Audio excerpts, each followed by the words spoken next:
Hi viewers, welcome back to our channel. ఈ రోజు మన ఛానల్లో ఏఐ రిక్రూట్మెంట్ 2025 గురించి చూద్దాం. సో ఇదేంటి అంటే airport authority of India AI. ఇది మన దేశంలో విమానాశ్రయాల నిర్వహణ అండ్ నియంత్రణ బాధ్యత పోషించే ఒక ప్రధాన సంస్థ అని చెప్పుకోవచ్చు. సో ఇక్కడైతే తాజాగా 32 సీనియర్ అసిస్టెంట్ వేకెన్సీస్ ఉన్నాయి అనేసి ఈ వేకెన్సీస్ భర్తీ చేయడానికి ఈ నోటిఫికేషన్ అనేది రిలీజ్ చేశారు. సో ఈ నోటిఫికేషన్ లో ఉన్న డీటెయిల్స్ ఏంటి, ఎలా అప్లై చేసుకోవాలి, ఎన్ని వేకెన్సీస్ ఉన్నాయి అండ్ క్వాలిఫికేషన్స్ ఏంటి, మనం ఆ డీటెయిల్స్ అని ఈ వీడియోలో క్లియర్ గా చూద్దాం. అండ్ వీడియోలోకి వెళ్లే ముందు మన నుండి చిన్న రిక్వెస్ట్ అండి, చాలా మంది మన వీడియోస్ చూస్తున్నారు కానీ ఛానల్ ని సబ్స్క్రైబ్ చేసుకోవడం మర్చిపోతున్నారు.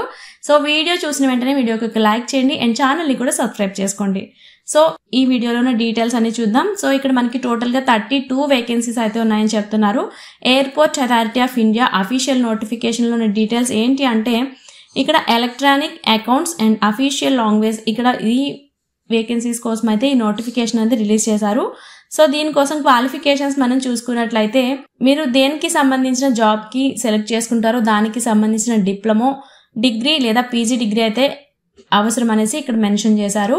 అండ్ దీనికోసం స్కిల్స్ చూసుకున్నట్లయితే ఎలక్ట్రానిక్స్ లో డిప్లొమో లేదా డిగ్రీతో పాటు హార్డ్వేర్, సాఫ్ట్వేర్ అనేది మీకు దాని మీద కూడా మంచి గ్రిప్ అయితే ఉండాలి అనేసి చెప్తున్నారు. అండ్ నెక్స్ట్ అకౌంట్స్ చూసుకున్నట్లయితే bachelor degree and accountants, commerce లేదా దానికి సంబంధించిన రంగంలో అయితే మీరు బ్యాచిలర్ డిగ్రీ అనేది కంప్లీట్ చేసి ఉండాలి. అండ్ అకౌంటింగ్ సాఫ్ట్వేర్ లో కూడా మీకు యూజ్ చేయడం అనేది స్కిల్స్ అనేది తెలిసి ఉండాలి అని చెప్తున్నారు. అండ్ నెక్స్ట్ వచ్చేసి అఫీషియల్ లాంగ్వేజ్, బ్యాచిలర్ లేదా పీజీ లెవెల్లో ఇండియన్ అఫీషియల్ లాంగ్వేజ్ ఏదైతే ఉంటుందో దానిలో ఒక దాని మీద మీకు మంచి పట్టు కలిగి ఉండాలి అఫీషియల్ లాంగ్వేజ్ అనేసి అని చెప్తున్నారు. అండ్ నెక్స్ట్ వచ్చేసి కంప్యూటర్ నాలెడ్జ్, ప్రతి దానికి సంబంధించిన కంప్యూటర్ పరిజ్ఞానం తప్పనిసరిగా ఉంటుంది. అది word, MS word, excel, power point, email, browsing network, ఇలా దీని మీద మీకు మంచిగా తెలిసి ఉండాలి. దీని నాలెడ్జ్ అనేది మీకు మంచిగా ఉండాలి అనేసి చెప్తున్నారు. అండ్ దీనికోసం మీకు క్వాలిఫికేషన్స్ అండ్ ఏజ్ లిమిట్స్ చూసుకుంటే మీకు 18 years బిలో ఉన్న వాళ్ళు అప్లై చేసుకోవడానికి లేదు. సో 18 years నుంచి 30 years మధ్యలో వాళ్ళు ఎవరైనా దీనికైతే అప్లై చేసుకోవచ్చు. And SC, ST, OBC and EWS వాళ్ళు కానీ రిజర్వేషన్స్ వల్ల హార్సింగ్ యూజెస్ అయితే ఉంటాయి. సో పోస్ట్ లో వివరిస్తే దానికి సంబంధించి అనుసరించాల్సి ఉంటుంది అని కూడా ఇక్కడ మెన్షన్ చేశారు. అండ్ దీనికోసం మీకు శాలరీస్ చూసుకున్నట్లయితే సీనియర్ అసిస్టెంట్ పోస్టులకి శాలరీస్ చూసుకున్నట్లయితే 36,000 నుంచి 1,10,000 వరకు శాలరీస్ ఉండే అవకాశం అయితే ఉంది. అండ్ నెక్స్ట్ దీనికోసం అప్లికేషన్ ప్రాసెస్ అండ్ డీటెయిల్స్ చూసుకున్నట్లయితే ఈ అప్లికేషన్స్ తీసుకోవడం అనేది August 5th, 2025 నుంచి అప్లికేషన్స్ అనేది తీసుకోవడం స్టార్ట్ చేశారు. అండ్ August 26th, 2025 ఈ డేట్ లోపు మీరైతే అధికారిక వెబ్సైట్ ఏదైతే ఉంటుందో అక్కడి నుంచి ఉపయోగించి మీరు ఈ అప్లికేషన్స్ అనేది సెండ్ చేయాల్సి ఉంటుంది. అండ్ అప్లికేషన్ ఫీజ్ మనం చూసుకున్నట్లయితే జనరల్, ఓబీసీ అండ్ ఈడబ్ల్యూఎస్ కి వాళ్ళకి గాను 1,000 రూపీస్ అనేది అప్లికేషన్ ఫీజు ఉంది.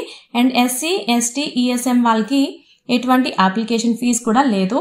అండ్ పర్మనెంట్ ఆన్లైన్ లో మీరు క్రెడిట్, డెబిట్ లేదా నెట్ బ్యాంకింగ్ ద్వారా అయితే మీరు ఇన్ టైంలోనే మీరు అప్లికేషన్ ఫీజెస్ అనేది కూడా సెండ్ చేయాల్సి ఉంటుంది. సో దీనికోసం సెలెక్షన్ ప్రాసెస్ ఎలా ఉంటుంది అంటే సిబిటి టెస్ట్ ఉంటుంది, అంటే కంప్యూటర్ బేస్డ్ టెస్ట్ ఉంటుంది. దీంట్లో ఫస్ట్ స్టార్టింగ్ వచ్చేసి ఎవరైతే అప్లై చేస్తారో వాళ్ళు general intelligence, direction, normal science, office communication and computer knowledge, దీని మీద అయితే మీకు ఫస్ట్ సిబిటి టెస్ట్ అనేది ఉంటుంది. సో దాని తర్వాత మీరు దేనికోసం అయితే అప్లై చేస్తున్నారో, సో ఎలక్ట్రానిక్స్, అకౌంట్స్ లేదా లాంగ్వేజెస్, దానికోసం కూడా ప్రత్యేకంగా కొన్ని క్వశ్చన్స్ అయితే ఉంటాయి. సో మార్కులు చూసుకున్నట్లయితే సిబిటి ఆధారంగా ఫస్ట్ ఒక జాబితా అనేది తయారు చేస్తారంట. సో దాని తర్వాత రిజర్వేషన్స్ అవి అన్ని చూసుకుని నెక్స్ట్ ప్రాసెస్ అనేది జరుగుతుంది. సో మీకు ఈ క్వాలిఫికేషన్స్ ఉండి మేము ఈ జాబ్కి ఎలిజిబిలిటీ అవుతాము అనుకుంటే డెఫినెట్ గా వీడియో చూసిన వెంటనే అప్లై చేసుకోవడానికి ట్రై చేయండి. నిజంగా ఒక గుడ్ ఛాన్స్ అని చెప్పొచ్చు. అండ్ మీ ఫ్రెండ్స్ లో కూడా ఎవరైనా జాబ్స్ కోసం చూస్తున్నట్లయితే వాళ్ళకి కూడా ఈ వీడియోని షేర్ చేయండి. అండ్ ఇలాంటి మంచి జాబ్ అప్డేట్స్ కోసం అయితే మన ఛానల్ ని సబ్స్క్రైబ్ చేసుకోవడం అసలు మర్చిపోద్దు. Thanks for watching.